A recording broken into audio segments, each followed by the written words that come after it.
we've already heard from a hypnotist tonight, and it's not just hypnotists who can put people into a trance and put them to sleep. Often, like for example, just last month, I listened to a webinar, and the presenter got to the end of the webinar, and in their Q&A session, they just stayed on the same slide for 10 minutes. Now, if you were in a presentation when that happened, you'd probably get pissed off, or you might even just piss off. So I'm going to show you a much more engaging way to end a presentation with a Q&A session that'll encourage people to ask questions, and you'll have something to show on the screen rather than just sitting on the same slide for the whole time. So let me show you what it looked like. If someone asked a question, for example, about time, then you could show a calendar or a clock or some relevant photograph like that. Or say the next question was about money.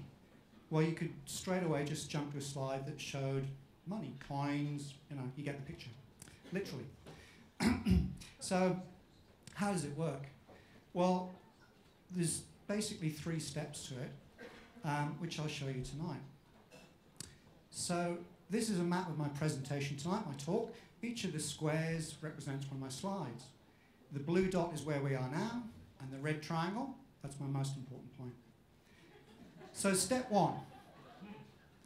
What you need to do is make theme slides like the ones we saw a moment ago. So preferably get a full-size photograph to fill the slide, so it gives people something relevant and interesting to look at to keep their attention, particularly online while they're listening to your answer to the question.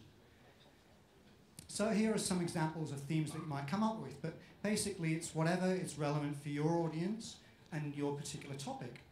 So they might come in pairs like time and money, past and future, or there might be individual things like you might have a theme of plays. I've got 3 tips for this step in the process. The first one is have more than one slide for each theme. That way, if you get more than one question on a theme, you can still change up the slides. Second tip is that most people don't realize that in PowerPoint, you can access literally tens of thousands of photos for free without even leaving PowerPoint. You just go Insert Clip Art, choose the Photos Only option, and that's one way to find them. At the bottom of the clip art pane, you can choose to go to Office Online, and that's a really good place, my third tip, to find related photos. Once you click on a photo online, on Office Online, you can choose to see similar images. It's a great way to explore the theme. So the second step, you need to print numbered thumbnails of your slides. You'll need those in the third step. And the best way to print numbered thumbnails is a simple thing. You just take a screenshot of slides short of you, like this, print it out, and there you are, all your slides numbered on one sheet. So it's very easy to refer to. Thanks to Olivia Mitchell at speakingaboutpresenting.com for that step. Now the third step is to actually do that, to show those slides and jump around during your presentation itself. So how do you do that? Well, the easiest way is, again, not many people realize, you can just, in slideshow mode in PowerPoint, type a number like 26, press enter, and you'll go straight to slide 26. So with your little cheat sheet, where you've got all your numbered slides, you can jump straight to that theme that you've prepared ahead of time.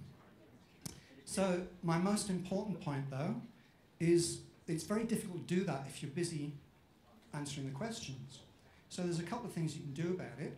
You can have more than one generic question slide, so that if someone asks a question you hadn't thought of as a theme, then you can still jump to a new slide and keep the things rolling over, keep changing the slides.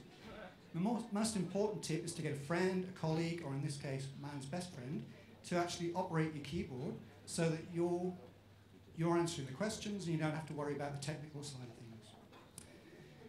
So there you are, they're the 3 steps: make theme slides, print numbered thumbnails, and then actually do the jumping around in your presentation during the question and answer session. In no time at all, you can be flying like this guy, if all goes well. So if you'd like to join in the conversation, ask any questions about how it's done, or make any comments, just go to my blog. You can get there through this URL, which is all lowercase, by the way. So I wish you luck in all your Q&A sessions in future, and thanks very much for your time tonight and your attention. Thanks, guys.